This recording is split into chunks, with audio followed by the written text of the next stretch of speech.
do you have anything else you'd like to say to me? Because if not, I'd like you to leave. And I don't want you ever coming back into this house uninvited. Or I will be calling the police. Do I make myself clear? So, you think of this as your home now, is that it? That's right, because it is. Oh. I guess it must be due to the generosity of Ridge and Taylor, and even Brooke, who's given you a job in my company. I guess you're getting the picture.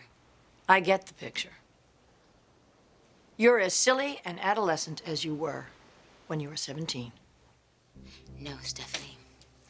You see, I am as clear and focused as I've ever been in my life. I am going to have a child to replace the one that you took from me so many years ago. And I am going to raise that child right here in this house where Ridge and Taylor raised Thomas before they left. Does that bother you, Stephanie? Oh, I hope so. Because you deserve it after what you've done to me. I hope it pushes you to the brink of insanity.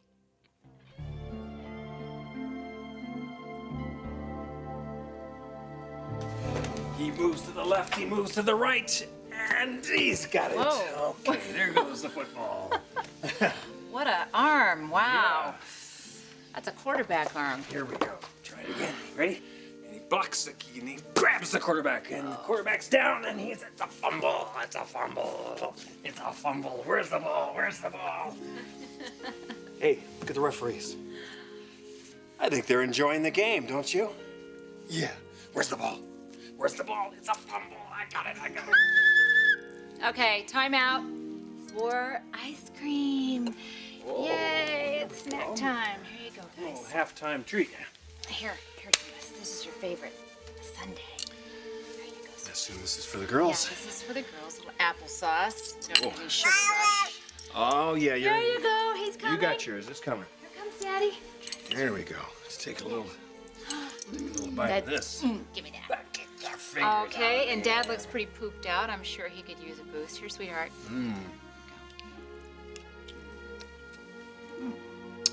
Perfect. Perfect. Excuse me.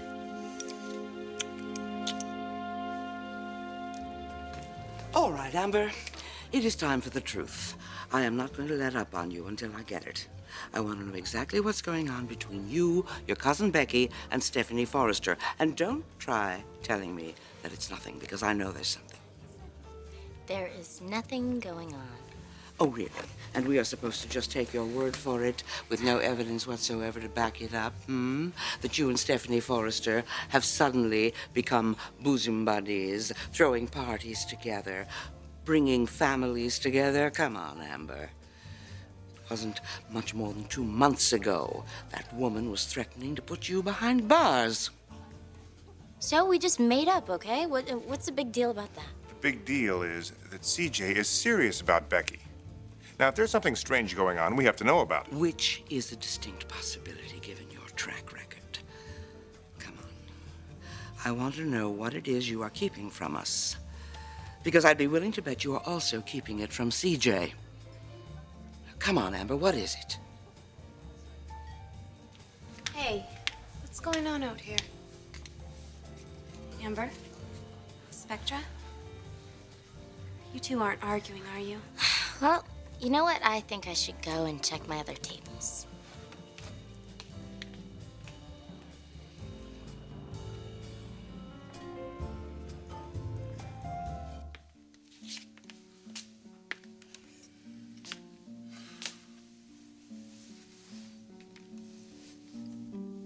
Look at you, little guy. You've been through so much, and now your mother's dying.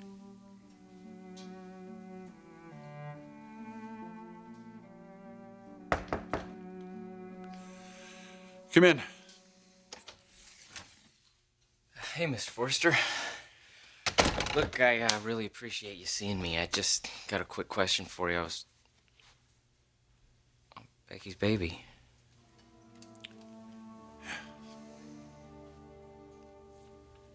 Is there something wrong?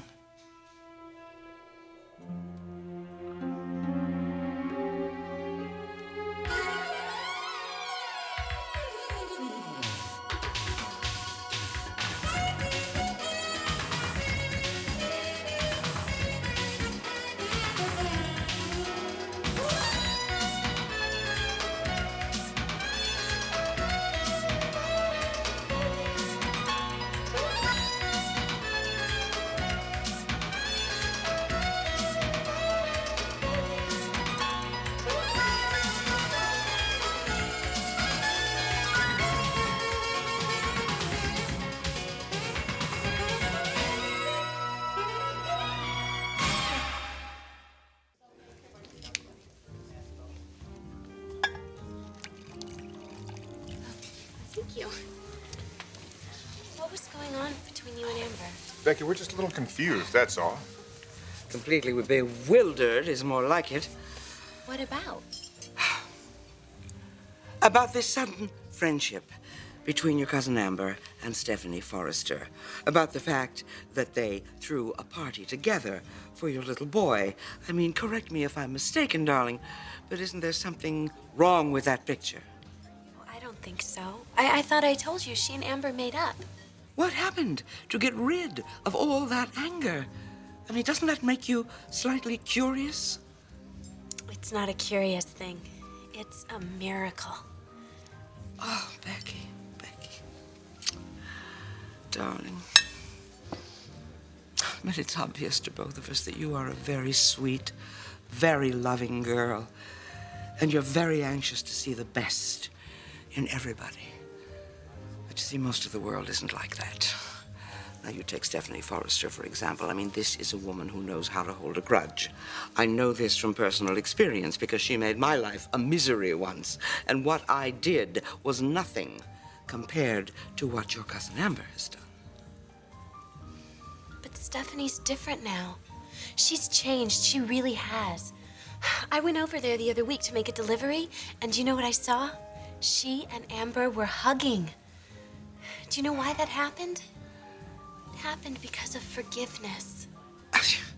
But see, I find that most curious of all. Forgiving. I mean, why was Stephanie so quick to forgive your cousin Amber? I mean, there's got to be some explanation for that. Do you know what I think it is? Last year, when Stephanie had her stroke, she came so close to dying that she realized what a foolish waste of energy it is to not forgive. Experiences like that make you realize how important things are in life and exactly what is important. That's what brought Stephanie and Amber closer. I'm sure of it. It's the office. I have to get going. I really hate to cut this short, but I'll see you both soon. I'm sorry. Bye, Becky. Bye.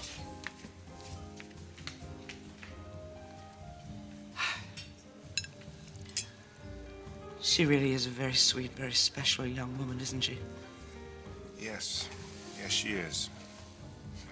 You know, I almost want to believe her. Yeah. Almost. Is something wrong, Mr. Forrester? You look worried. I am worried, actually, a little bit. But, you're looking at that baby picture. This doesn't have anything to do with little Eric, No, does it? no, it's not about the baby. Okay, good. I don't know what Becky would do if it did. That kid means everything to her. No. Becky means everything to this baby. Means a lot to you, too, doesn't she? Yeah, she does. I've just never met anybody like her. So what you want to see me about? Well, I've been wanting to do something kind of cool for Becky. And, I was thinking about taking her up to Santa Barbara, so I was kind of wondering if you could give her the day off so we could go up there. You know, she hasn't been feeling too great lately, and I just thought it might do her some good. Yeah, I probably would. And I trust you to keep her feeling safe and secure. Oh, yeah, Mr. Forrester, I would never let anything happen to her. She's far too important to me. All right, I'll give her the day off. You have a good time. Great. Great. Thanks a lot. I really appreciate it. Okay. You know, I know this is going to mean a whole lot to Becky. We are going to have the time of our lives. Thanks again.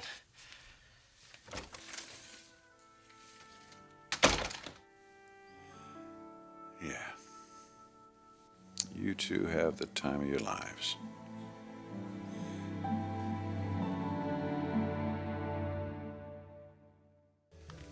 No, Amber, nothing for us, so we're leaving. Well, how was your lunch? Well, actually, it gave me a bit of heartburn, you know, a little acid indigestion. I don't know why I'm surprised. That always happens to me when I can't get at the truth. Miss Spectre, really? Save your breath, Amber. You may be able to peddle your fairy tales to people more gullible than we are, but it's not going to work with me. I know you're hiding something, and I am going to find out what it is. It really isn't what you think, Miss Spectre, I swear. What are we supposed to think if you don't tell us what's going on? Oh, forget about it, Clark. There's no problem. I'll find out soon enough, if not from her, then from someone else. And as a matter of fact, I think I can guarantee you that by the end of the week, we will know everything. And then I will see to it that everybody else knows all about it, too. Oh, that looks good. Bye.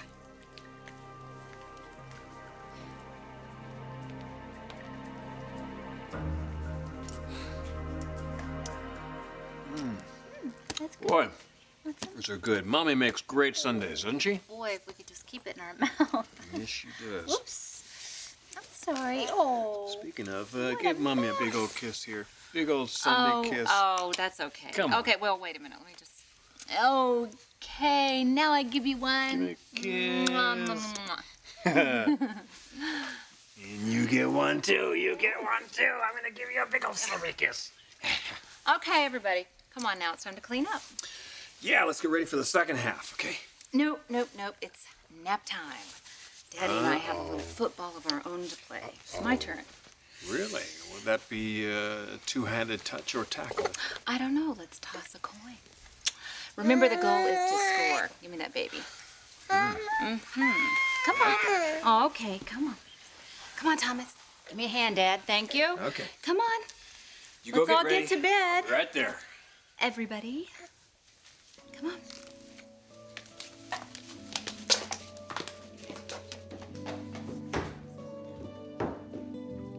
You're going to have a baby to drive me crazy. I don't think that's a very healthy reason to get pregnant. No, Stephanie, that's just a bonus.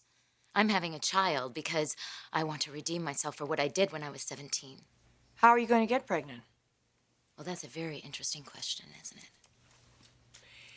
If you make a move on Ridge, I won't have to lift a finger. Taylor will take care of you, and probably with Brooke's help. It frightens you, doesn't it, the effect I have on your son? Well, I'm not quite sure what the effect is. Is it sexual? Yeah, it's a very potent thing, isn't it? I was right. That is what you're after. You know, Stephanie, I don't expect you to believe this, but Ridge isn't an issue. I lost him a long time ago. But you still blame me for that. I blame myself for listening to you, Stephanie. A woman that I trusted and I respected and I looked up to like a parent. I put my life and my unborn child's life in your hands because of your wisdom. But you didn't act out of wisdom, no. And that is the tragedy of my life. I listened to you and I trusted you because you had this easy answer to this horrible problem. Do I blame you? Stephanie, you destroyed my soul. But not completely. You see, I've got a little bit of light left, and with that light, I am going to bring a child into the world, and I will never, ever allow you and your hatred to come near me or my child ever again.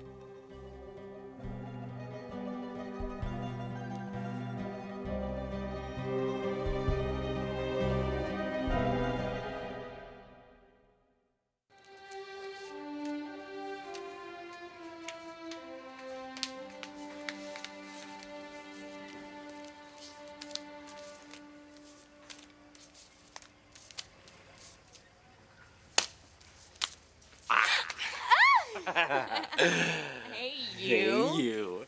They told me I could find you in here. Oh, really? And why are you looking for me? Ah, well, that, my dear, is a surprise. But first, you must come here.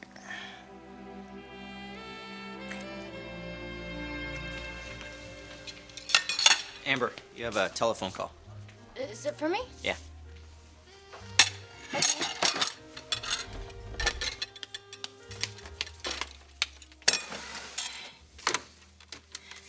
Hello?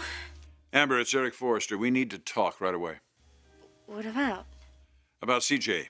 He needs to be told about Becky's condition. Mr. Forrester. Amber, please come to my office as soon as you're off work. I'll be looking for you.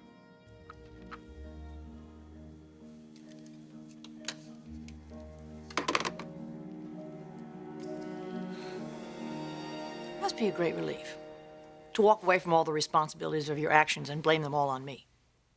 Oh, no. You see, I have taken responsibility. I fell like Eve in the garden. But I can assure you, it will never happen again. But I wasn't the cause of your problems.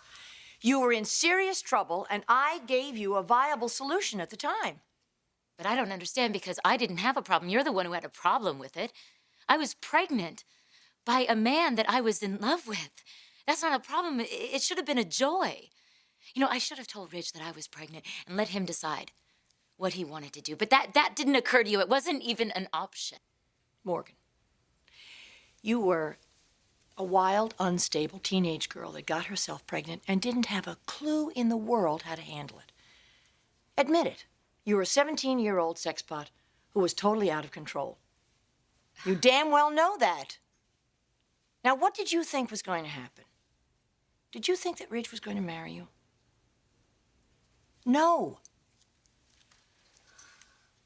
The nervous breakdown, the years of therapy, that was not caused by your having had an abortion. You needed help before you even got pregnant.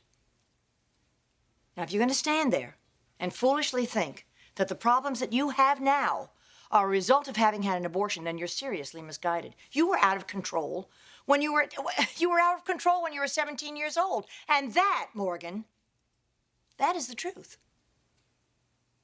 Wow, you are really something. You know, you're a real piece of work.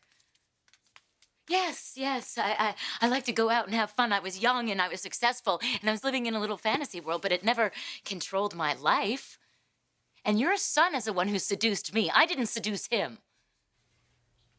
You know what? We can sit here and we can talk about this forever, but you know what? You're never going to worm your way out of the responsibility of what you did to me. I'm not trying to do that. But I do think it's very interesting that you think the solution to all the problems that you have now is going to be solved by getting pregnant. It's the only solution, Stephanie. And how do you intend to do it? Well, you see, I'm going to be artificially inseminated. I know it's not the perfect way because I don't have a man in my life. But you see, I've got these two really good friends. Ridge and his wife, Taylor. And they're going to share in this experience with me. They're going to stand by me throughout this whole thing. And they are going to be very, very close to my child, especially Ridge. I'm going to make sure of it. You see, Stephanie, there's something that you didn't count on. And that is, I wasn't the only one who was hurt by losing my child. So was Ridge. He lost something very precious. And I feel like if I have this child, it will help him just as much as it will help me. And if that upsets you, and that scares you, it certainly should. You know, because of all the trauma that you have put me through. You deserve everything that is coming to you. Now, you get out of my house and you never come back. I said get out.